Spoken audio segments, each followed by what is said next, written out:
Celebrity endorsements पर कोई अंकुश लगाने नहीं जा रहा है, कोई बिजनेस को प्रभावित करने नहीं जा रहा है, बल्कि उसको रिस्पॉन्सिबल बनाने की बात है।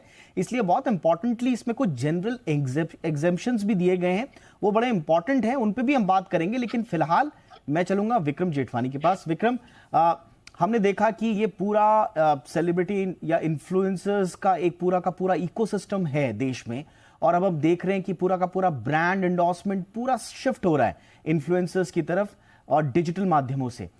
इस तरह की जब सख्त गाइडलाइंस आती हैं, स्वाभाविक तौर पर कंज्यूमर के लिए बहुत जरूरी हैं, लेकिन बिजनेस को भी प्रभावित करेंगी। आप कैसे एनालाइज करेंगे इन गाइडलाइंस को एक रिस्पॉन्सिबल एडवर्टीजमेंट के नजरिए से? देखिए, ASCI has been doing a commendable job, and their guidelines are really comprehensive. और जहाँ तक मैंने पाया है, एसकी की गाइडलाइंस काफ़ी हद तक जो है वो हमारे कंज्यूमर एज अ कंज्यूमर हमारे इश्यूज को एड्रेस करती हैं। हालांकि मैं समझता हूँ कि there are two coins of this, there are two aspects of this entire issue. Now, एक तो अनऑर्गेनाइज्ड और ऑर्गेनाइज्ड एडवर्टाइजिंग इंडस्ट्री है।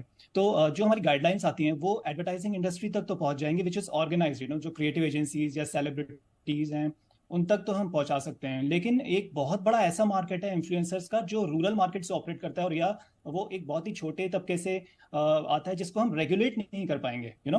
सो व्हाट हैपेंस कि ये गाइडलाइंस हो सकता है उन तक कभी पहुंच ही ना पाए। नाउ, अंग्रेजी में कहावत है कि implementation its strategy for a breakfast. So जब तक इम्प्लीमेंटेशन स्ट्रांग हम इसको नहीं बना पाते हैं, तब तक हमारी गाइडलाइंस काफी हद तक जो है वो इफेक्टिव रहेंगी ऑर्गेनाइज मार्केट में। बट जब एक अनऑर्गेनाइज मार्केट की बात करें, जहाँ पे देखिए इंटरनेट यूजर्स कितने हैं हमारी कंट्री में, अंदाजन 80 करोड़ के आसपास जो मैंने डेटा देखा है। अब इसमें से आप यकीन मानिए कि सारे के सारे almost everyone is using Facebook, Instagram और यूट्यूब और any other kind of social media. अब होता क्या है कि जिसका content, anyone can be content creator, जिसकी मर्जी चाहे वो कंटेंट क्रिएट कर सकता है। अब ऐसे कितने लोग होंगे जो कंटेंट बना रहे हैं आज की डेट में हेल्थ केयर रिलेटेड इश्यूज पे और एस्पेक्ट्स पे, बट उन्हें तो पता भी नहीं होगा कि इस तरह की कोई गाइडलाइंस एग्जिस्ट भी करती हैं। अब they also have their audiences. So what I'm coming to, my point is that we also need to regulate the social media channels.